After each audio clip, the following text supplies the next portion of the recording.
How you doing, everybody? Alright, today I'm going to be shooting a recap video, actually a vlog style. Can you believe it? But first, man, thank everyone who has subscribed and liked and commented to my videos. It means the world to me, to be honest. 196 subscribers so far. I didn't even think I would have 50.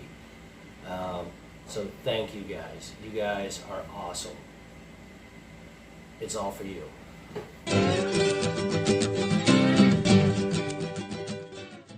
Alright guys, so let's recap this last trip I was on. You guys probably watched my videos by now. If you haven't, pause this, go back 2 videos and watch them. So no spoilers. And then come back and pick this up where you left off. Alright, I wrote down some notes so that way I don't go extreme off topic, because that is now my YouTube superpower, is going way off topic. It's just not right. Alright, so I got my trusty Duncan here. Oh, that's good. Alright guys, so let's recap. Plan was, I was going to meet up with Silva and Yowie. We're driving out to our destination, Pleasant Pond Mountain Shelter, and we're going to hike 13.1 miles from Pleasant Pond Mountain Shelter to Moxie Bald Lean-To. Okay, so let's get to what actually happened. I met up with Silva and Yowie, and we made it to the trail about 9:30ish, and we got a late start. Okay, no biggie. So we changed our plans to go to Bald Mountain Brook Lean-To or something like that. Anyway, all's good, okay? So we had lunch on top of Pleasant Pond Mountain. It was a gorgeous view, loved it. And we got to, what was the name of that mountain? Middle Mountain, right after Pleasant Pond. And I slept. Ta-da. It hurt. I left it in the video. I'm going to show everything, good, bad, and ugly. Anyway, getting off topic. All right. I slipped. Yowie wrenched her knee awfully hard, and our pace slowed down to, well, I think snails would pass us, but it's all right. It was better than making the injuries worse. So we set up camp, 6.1, 6.2 miles for the day, 7 miles-ish at most. It was at Moxie Pond, the south end, about a mile before there, so right before the road, the water crossing to the road. Anyways, messed up my stuff. All right, messed up my mojo. When hiking with a group and hiking in a group, there is a difference. I do like hiking with a group. When you're at your own pace, you get there, they get there, or they get there and then you get there, whoever's faster, whatever. All right, or you like leave notes along the way or something like that. That's fun. Hiking in a group is completely different. We did so because of injury that we wanted to prevent, and we all hiked together. Okay? So we put our slowest person first, and we made sure that we were going at their pace so we wouldn't get separated. So let's talk about gear changes and mistakes that I made. Very humbling. Is it snowing?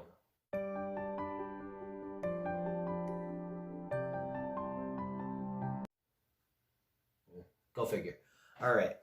So, gear changes that I'm going through here. Well, I broke my monopod at the beginning, before we even took off, which kind of stinks, but I went to put my phone on there and the whole top just came right off. It was horrible. So, this is what I'm using from part of my filming setup. I have this Manfrotto little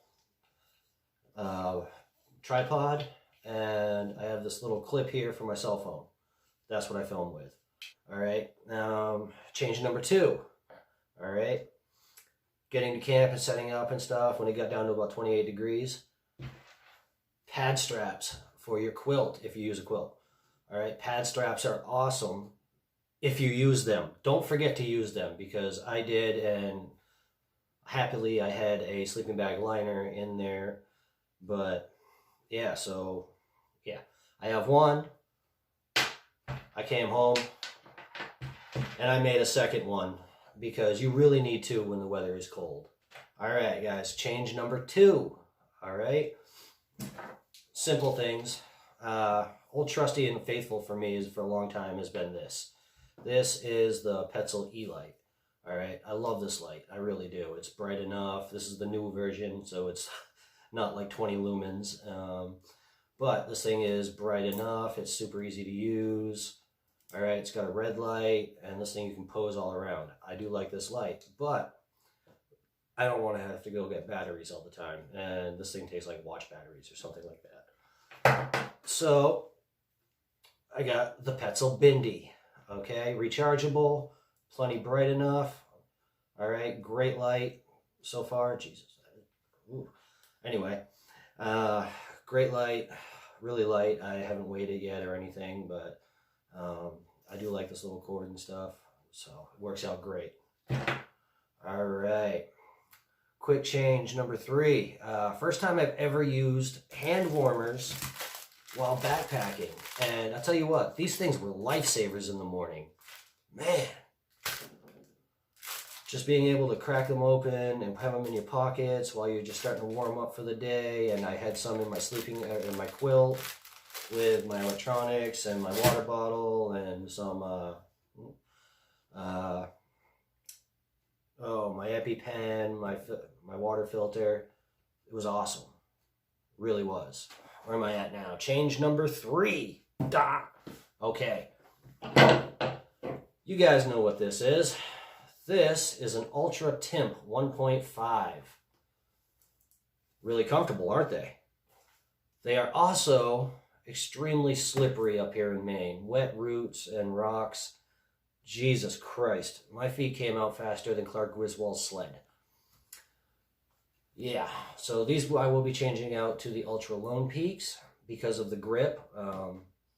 Yeah, Silva was sliding, I was sliding. Wasn't much fun. All right, so do I recommend these shoes? I don't know. I'm not in a position to recommend anything. So look, these things are extremely comfortable. They really are. And if you're on a light trail with no roots and rocks, good. Use them. As long as they're comfortable for you. For me, not so much. So my last change. This was a hard one for me because I've had the same ones for 5 years and I absolutely love them. I'm talking about my trekking poles. All right, I had the Black Diamond Distance FLZ aluminum ones.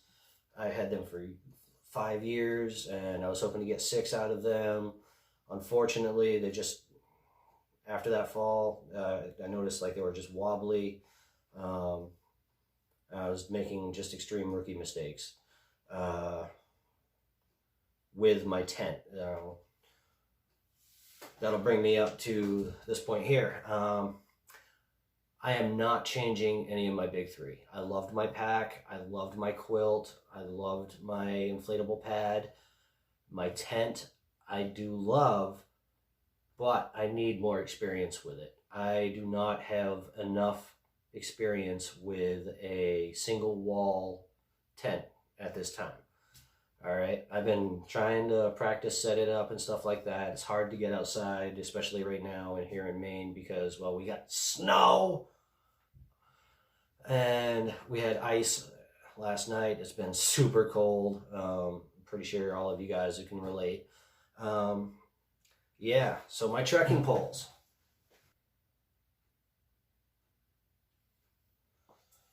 To the brands that I've liked because they work out good for me, okay? I grabbed these trekking poles, what are they called? Trail Sport 3 Flick Locks. They're not Z-style like my other ones. They have a rubber grip instead of the foam type. Me personally, I like it. A lot of people like cork. If you're one of those people, hey, good for you. I did get smart though, because mistakes that I made was setting up my tent. The condensation, like noted here, was my own fault. All right. I set up my tent. I didn't have my trekking pole raised up high enough. I cinched everything down to the ground. I had like zero ventilation, and it was really just my fault. So I owe Six Moon Designs an apology because of how much I cursed them out there on the trail, but I am not changing any of my big three. All right. I did get smart though. Open up this flick lock here. As you guys can see, I took a Sharpie and I kind of annotated on my pole where I need to set it up for my tent. Okay. And I can just use the guide that it has on here for my actual height while I'm hiking. All right, so this is just basically today's video, guys. Just a quick recap and things that I'm changing that needed to get fixed. Again, thank you to all of you. Okay, if you're new to this channel, hopefully you like the video, you'll subscribe. If not, hey, leave me a comment at least. Tell me what I can do better. All right, so thank you guys. You guys are awesome. Out.